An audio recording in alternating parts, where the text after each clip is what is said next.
What is up, everyone? Jay here with another Fire Emblem Heroes video, and today we're going to take a look at this year's child banner, and it is for Fire Emblem Awakening as expected, as we saw from the silhouettes. And yeah, so it's Awakening's turn. I know a lot of people are disappointed it's not Shadows of Valentia. I would have loved Sov, but I also like Awakening a lot, but yeah. So it is male Robin is the first unit, male young Robin, should I say, Fated Vessel, and this boy is pretty much a mage version of his brave version, which is pretty funny, and he's a red tome. So yeah, he comes with Magical Gambit, because regular Gambit is not inheritable to mages. So he comes with Felwar Tome, and of course comes with a weapon without -1 cooldown, so speed +3. If unit initiates combat is within 2 space of an ally, deals 7 damage to foe.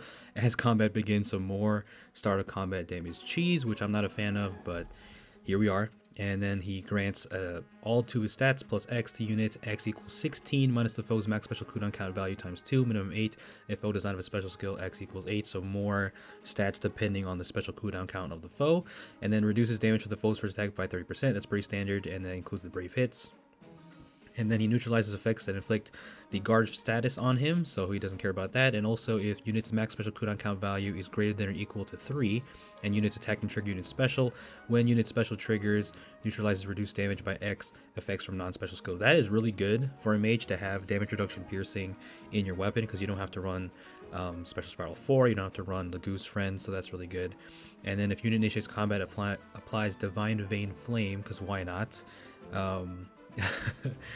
Already with everything he has going on. So yeah, Divine Vein Flame on a mage is pretty cool. And then he comes with Ignis to make use of his special. I mean, Ignis is pretty much Robin's signature special if you played Awakening. And then he comes with Flash Sparrow to help him trigger that Ignis, which is pretty good because he'll be able to trigger that and get damage reduction piercing. And then Magical Gambit, which is pretty much the same, I'm pretty sure, as regular Gambit. Inflicts speed res -4 on the foe, and the higher your cooldown of your special, the more damage reduction you get.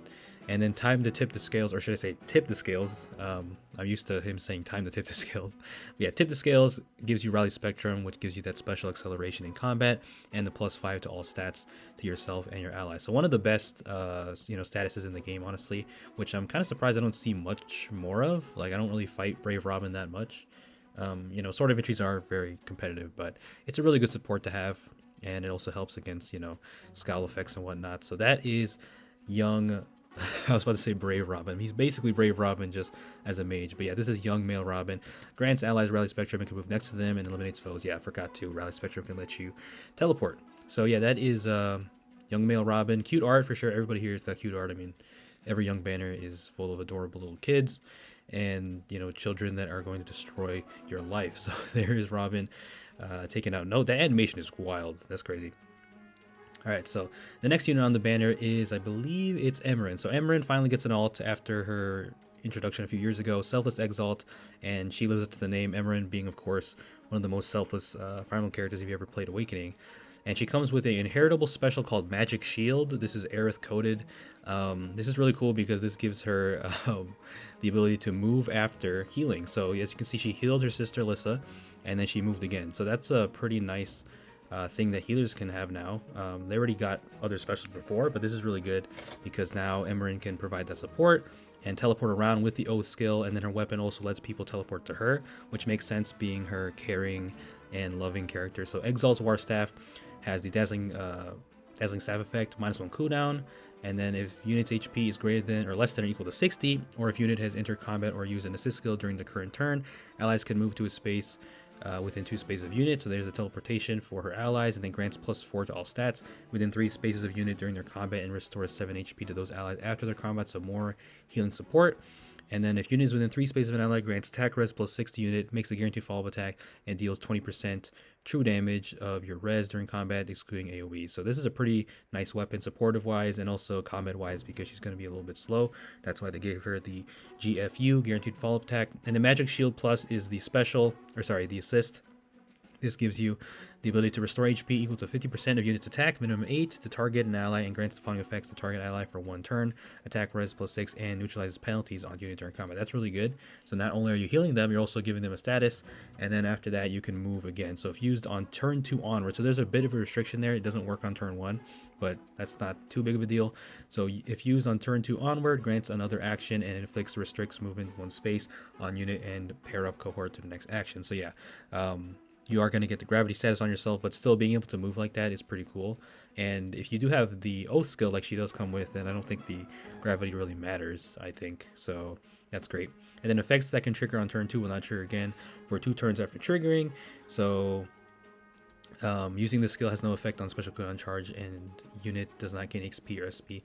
This skill is treated as a rally assist skill. Okay, and then Light's Restraint is the special. We've seen this before. And then she comes with Poetic Justice and Attack Oath, which we've also seen before. So Emeren's a pretty unique healer. I mean, Magical Shield or Magic Shield is going to be inheritable, so it's not that unique, but her weapon provides that teleportation, which is cool. And it's very fitting for her character. So young Emeren, man. Here she is. So that's pretty cool. And then the next unit on the banner is going to be her little sister Lissa, who is going to be the demote. And this Lissa is pretty funny because she's using an axe this time, Littlest Princess, which is, you know, it's reminiscent of her War Cleric class in Awakening, which is pretty funny. So yeah, here's Lissa as an axe infantry, and she's a very, very strong demo. New War axes or weapon, -1 cooldown. If unit is within 3 spaces of an ally, grants bonus to units attack, defense, or res equal to 25% of foe's attack at the start of combat, -4, maximum 14, minimum 5. I'm gonna be honest, I feel like they make these a little bit too complicated with these equations, like the ones that are based on the foe's attack and the foe's special cooldown count. Which I get it, because they're trying to be more unique with how weapons give you effects and give you stats and whatnot, which is fine, but I feel like this is done too much. I feel like, I don't know.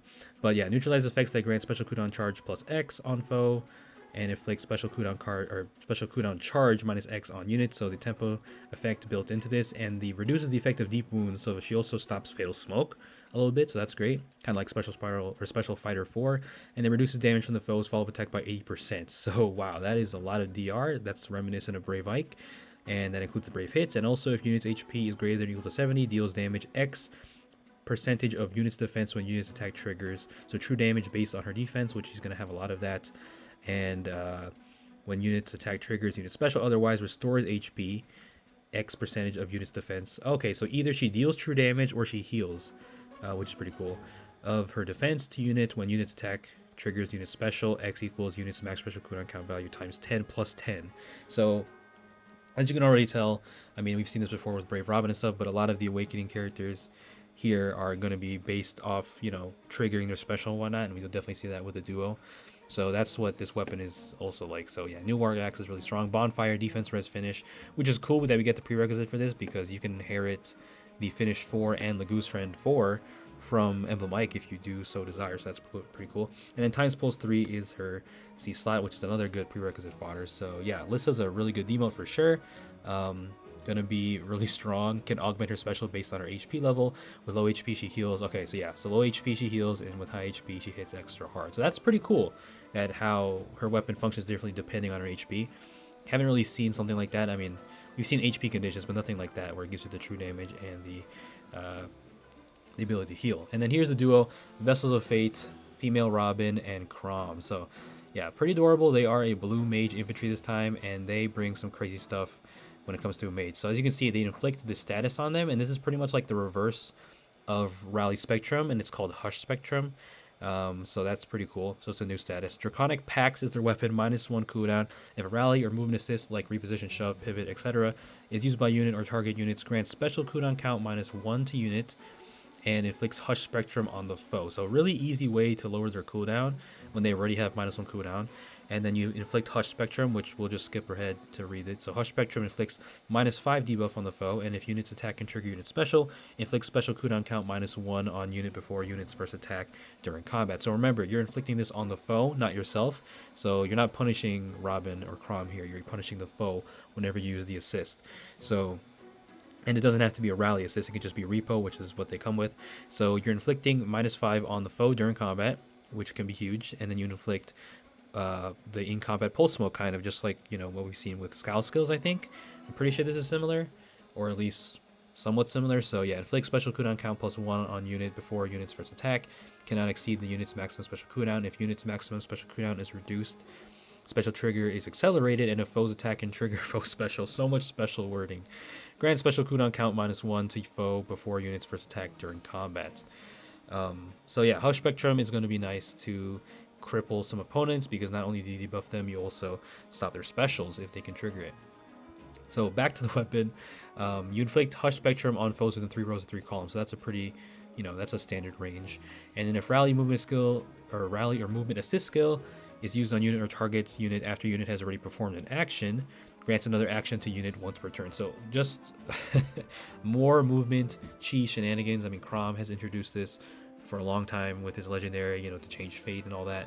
So of course Crom's going to do it here with Robin. And if unit initiates combat within 2 space of an ally, inflicts minus X to all stats on the foe. X equals, here we go again, X equals 16 minus the foe's max special cooldown count value times 2, minimum 8 to foes not equipped with a special, then X equals 8. Reduces damage to the foes for attack by 30%, including the brave hits, and you inflict, or sorry, you neutralize guard effects. So yeah, it's kind of similar to what male Robin has, male young Robin. So yeah, that is Draconic Pact's really good supportive weapon. It's pretty straightforward, honestly. I mean, it's a long description, but it's not too hard to understand. Reposition Flare, which is a, you know, one of the best specials for infantry mages, pretty much the best one for the most part. So this is really good. And then Fell Worm Scale is their PR of A skill at the start of combat if they are alive. Grants +8 to all their stats, just like Rearmed Grima has. It just gives you +8 out the gate. And then neutralizes foes' bonuses from Fortify, Rally, etc. And unit deals damage 15% of units attack during combat, so nice true damage.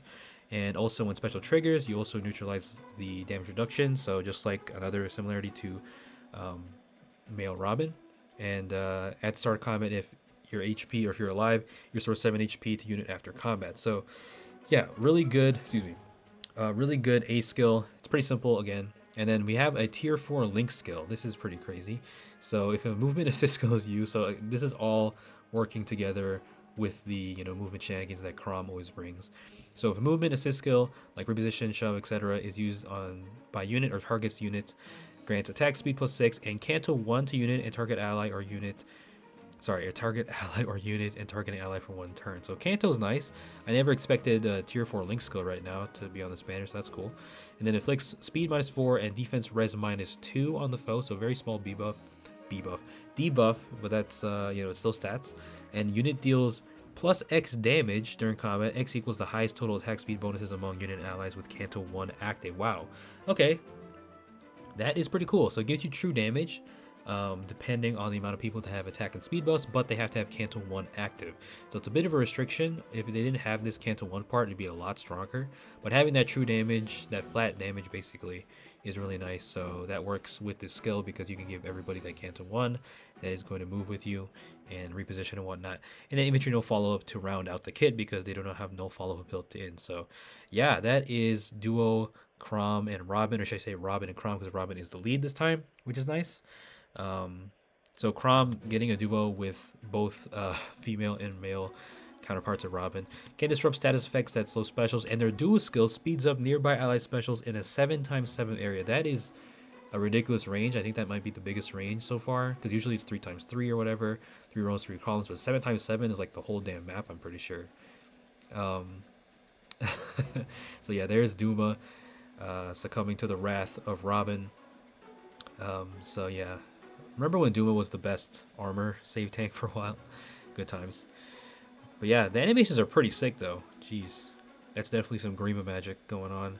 Even as kids, man, it's kind of sad, kind of effed up, but there is RobinCrom. So that is pretty much everyone in the banner. And then the dual skill grants Rally Spectrum and Dual Strike, because why the heck not?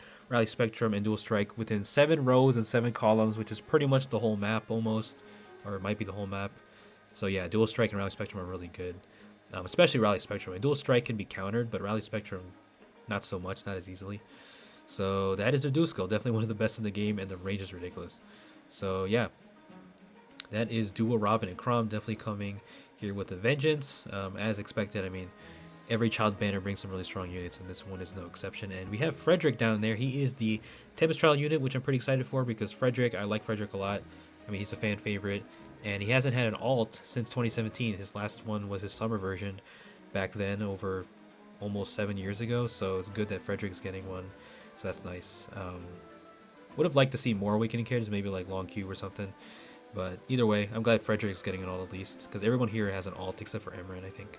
So yeah, there's Paralog. There is Frederick. His art is actually out, and it's pretty cute. I like it a lot. I'm not sure on the artist, but I feel like I recognize the style. But yeah, this Frederick art is pretty nice. And he is an Axe Cavalier, looks like, just like his base, which is kind of unfortunate. Maybe, I think he could have been a sword or something. That would have been better for Frederick enthusiasts, but whatever. We'll see what his stats are like soon enough. And that is the Awakening banner. Let me know what you guys think down below. It's pretty cute. I'm definitely going to skip this, even though I do like Awakening. Back when I got into Fire Emblem, Awakening was one of my first Fire Emblem games, and even to this day, Awakening is still one of my favorite games. And it was the game that really got me into Fire Emblem. So I do have a soft spot for Awakening, but this banner, personally, I can just skip this. But yeah, good luck if you are summoning, and leave a like if you enjoyed. Please stay safe out there. Peace out.